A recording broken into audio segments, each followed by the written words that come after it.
Good morning friends. सभी को मेरा मृदुल प्रणाम और मृदुल आशीर्वाद।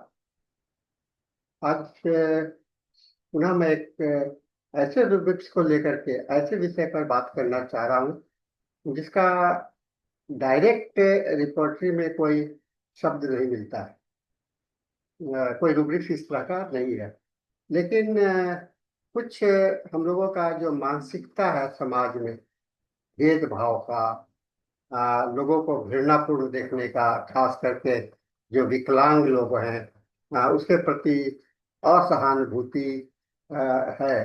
तो इसको लेकर के हम लोग को सोचना भी चाहिए, क्या इस पर कोई रूब्रिक्स बन सकता है कि नहीं। तो आज मैं एक पॉसिबल रूब्रिक्स के विषय में बात कर रहा हूँ, जो कि शायद अभी है नहीं, आने वाले समय में होगा।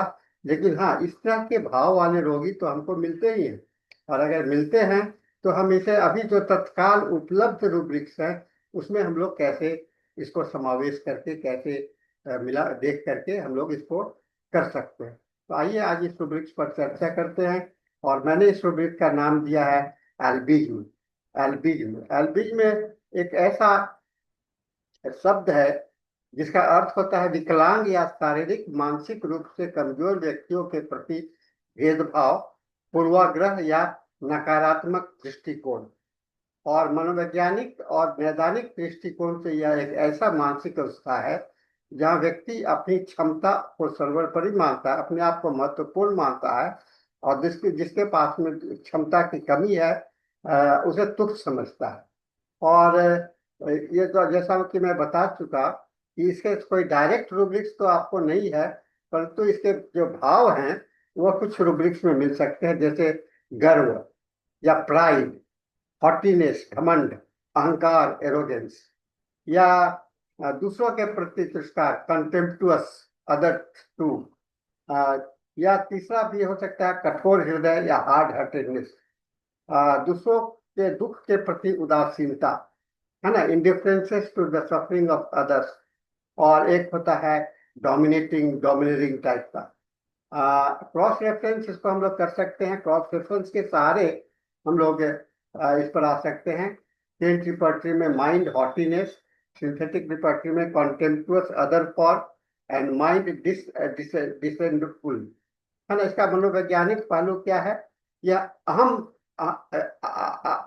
अहंकार से केंद्रित विश्वास है, केवल अपने आप को सर्वश्रेष्ठ मानता है, और सभी को ये नार्किस्ट प्रवृत्ति का व्यक्ति होता है जो अपनी छवि को अत्यधिक महत्वपूर्ण होती है, और सहानुभूति की कमी होती है, और सामाजिक प्रभुत्व का प्रभाव होता है। जैसे कि कोई व्यक्ति कोई ऊंचे पद पर है तो उसका ज्यादा इंपॉर्टेंस देता है, जो नीचे पद पर है तो उसका इंपॉर्टेंस नहीं देता है।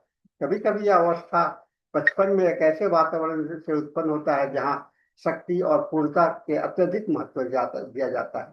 खास करके बहुत ही धनी लोगों के यहाँ, जहाँ की काफी घमंड है लोगों को, राजा महाराजा के यहाँ, या वातावरण में जहाँ बच्चों को कुछ सामाजिकता का अभाव होता है, वहां पर ऐसे रूब्रिक्स आपको काफी मिल सकते हैं। इसका क्लिनिकल इंपॉर्टेंस है, डॉक्टर रोगी के संबंध को प्रभावित करता है। यदि चिकित्सक अचेतन रूप से विकलांग रोगियों, अगर विकलांग रोगी आपके पास में आता है तो आप उस पर ज्यादा ध्यान नहीं देते हैं।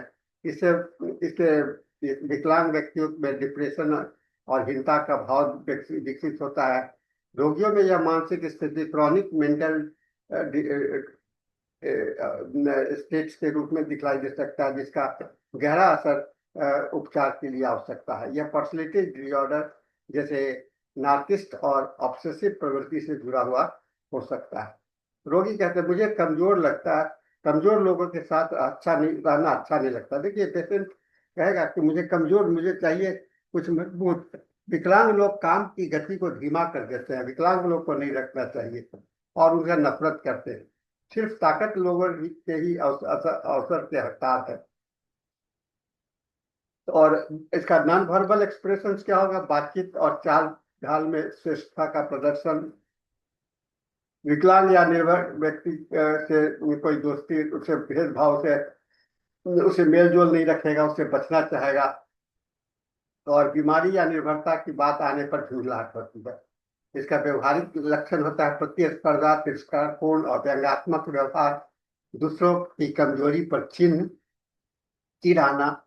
और इसे रूब्रिक्स में हम लोग ले सकते हैं: mind arrogant, contemptuous other for, hard hearted, pride, disdainful. दवाइयाँ जो कुछ हम लोग इस पर सोच सकते हैं, वो लाइकोपोडियम है, जो कि बाहर से अहंकारी, भीतर से हीनता का हीन भावना, दूसरों को तुच्छ समझता है। प्लेटिना अत्यधिक घमंडी, दूसरों को नीचा समझता है। सल्फर आत्म केंद्रित, दूसरों के दुख के प्रति लापरवाह होता है। और नक्सोमी का जो है तो कम्पिटेटिव होता है, कमजोर लोगों के प्रति उसकी सहानुभूति नहीं होती है।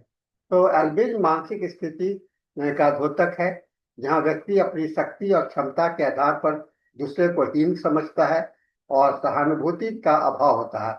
यद्यपि आधुनिक शब्द है, परंतु इसका सार पारंपरिक रूब्रिक जैसे अब हमने बताया ऊपर में, उससे मिलता जुलता है। इसका निदान और उपचार सामाजिक संबंधों और चिकित्सा दोनों के लिए महत्वपूर्ण है। और होम्योपैथिक दृष्टिकोण से हम लोग इसे औषधि चयन करने में हम लोगों को काफी लाभ हो सकता है।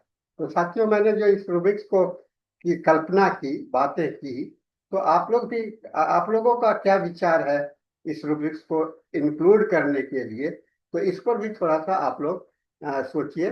और इस रूब्रिक्स को, ऐसे रोगी तो समाज, ऐसे व्यक्ति तो समाज में मिलते हैं, विकलांग लोगों के प्रति रुचि नहीं होती है, उसकी मदद नहीं करते हैं, उसको देख करके निकल जाते हैं। तो ऐसे रोगी के लिए हम लोगों को अभी सोचना चाहिए, और इस नए रूब्रिक्स के क्रिएशंस पर हम लोगों को, तो ये कुछ शब्द हैं जो कि समाज में नए शब्द आके रूप में आ रहे हैं, और उस समाज शब्दों को हम लोग रूब्रिक्स के अंदर में भी परिणित करने का प्रयास करने का कोशिश करना चाहिए।